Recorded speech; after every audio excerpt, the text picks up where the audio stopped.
To be human is to grow through fiction and opposition. Living through this push and pull can be painful, but it can also stimulate the revelations needed for growth and for eventual departures from the status quo. It is intended to empower artists to speak for themselves. It's truth, because it's like, I can't hide self, so I just have to be the truth. I have to live my truth. Yes, truth. Yes, truth. Engages this kind of impossible conversation across generations, across histories.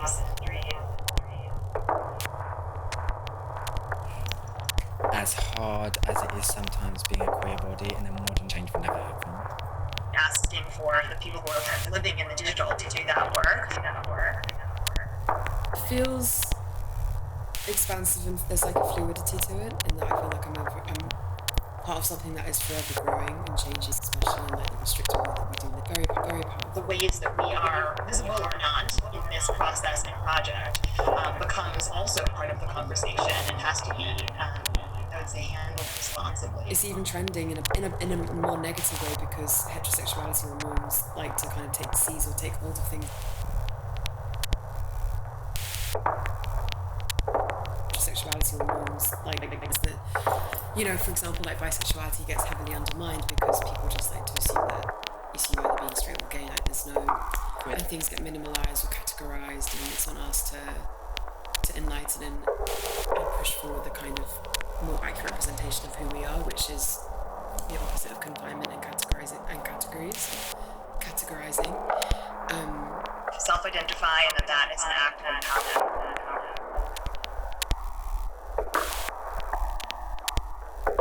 Me, I'm hoping that people can occupy the space of error as being a strategy. And being queer from like age, I think, to still feel like an abnormality.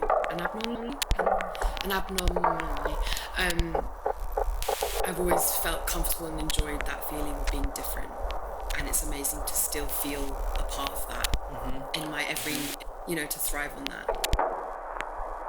Right, and a way to kind of see ourselves differently. I take empowerment from the fact that in our society, I'm a glitch. Yeah. Because if it wasn't for that glitch that we're creating in the system, then change and expansion of the community and society and today would never happen.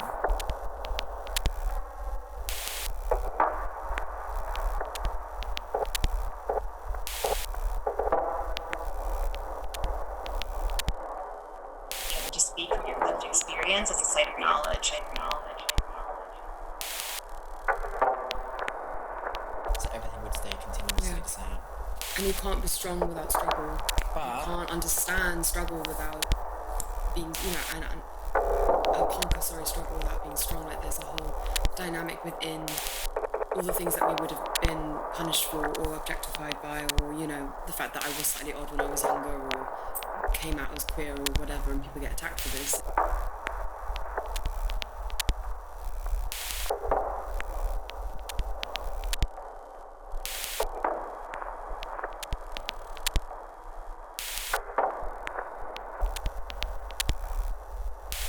The ways in which names have been given to us, right, against our will. It's race, it's gendered, it's class.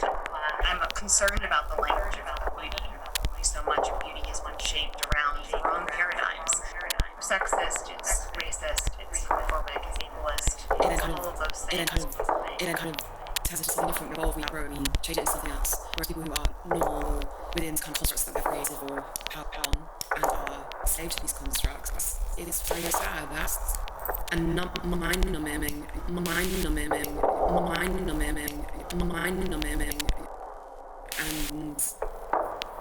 if then not even feeling that, and that's just struggle, then I feel really sorry for them, and whereas we feel that every day, and we always have done. And we're going to do this is a big part of it's a big representation of it's a big representation of There are so many tripwires and triggers and traumas. How do we kind of give our thought back to ourselves, right, and not just become theories.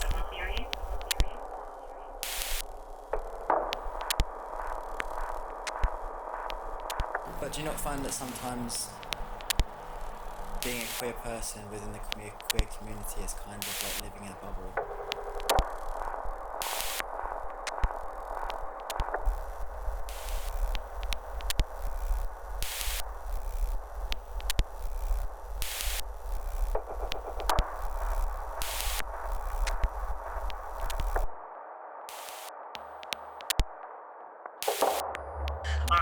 Creating space to celebrate our life. We find community within our own. It validates you. Sharing us what Glitch Feminism can continue to do.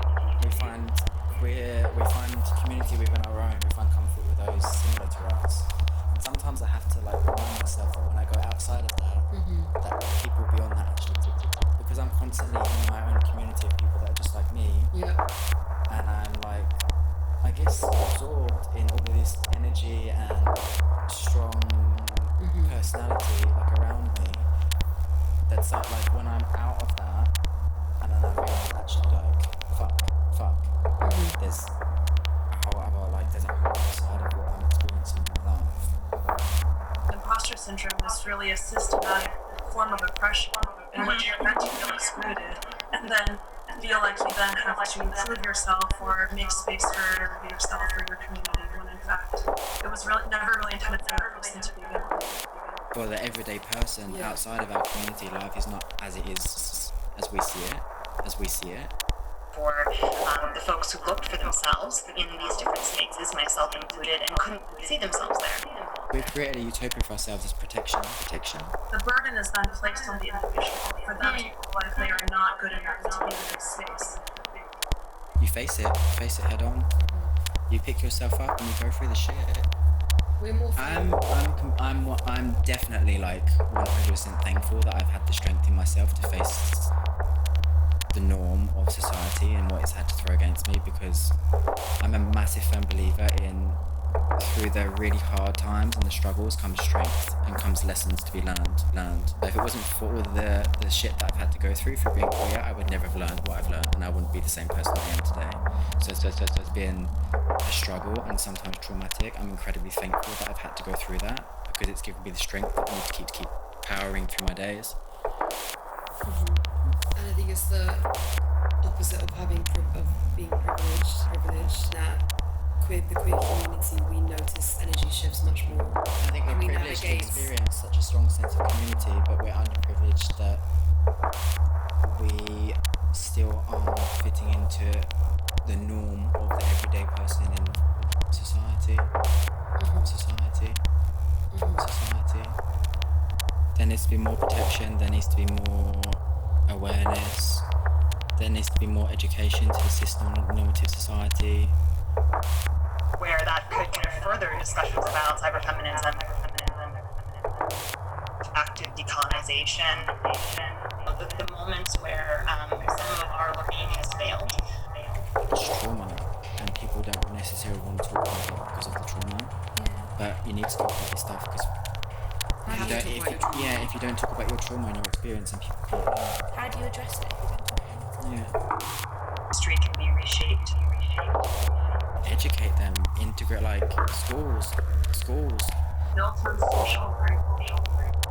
But this is what I'm saying about education. They need education in a way so that people can understand it and not put it in text in this huge articulate explanation, because it doesn't need that. It's not necessary.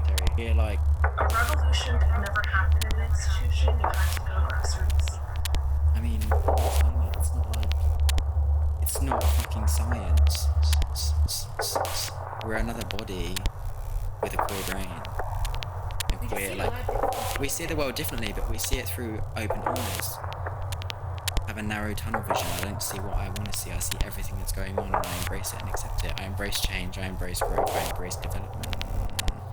I'm not scared of it, and I think this is one thing that people are scared of in this systematic world is change, because they're happy living like that because nothing affects them.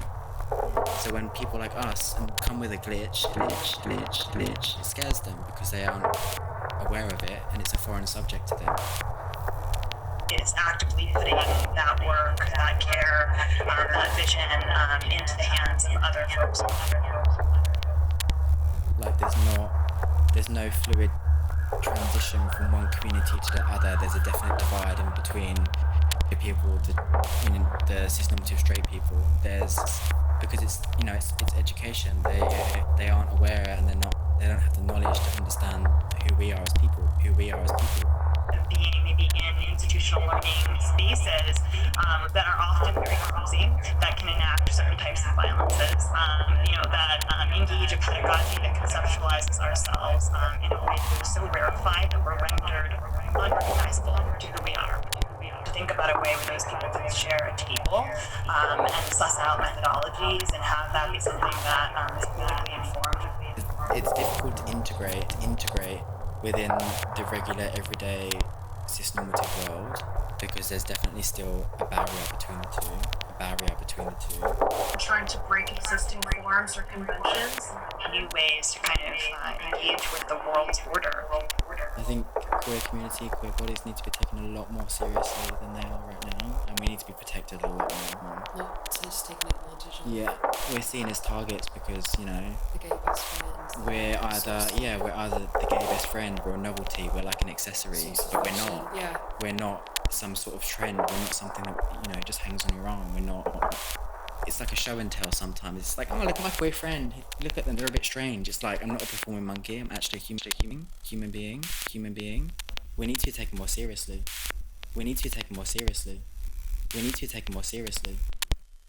You actually guide in someone who's new to this thing. Go to Berkon and find out. CARE-full, FULL, full of care. Just be fucking kind, don't be a cunt. Just be fucking kind, don't be a cunt.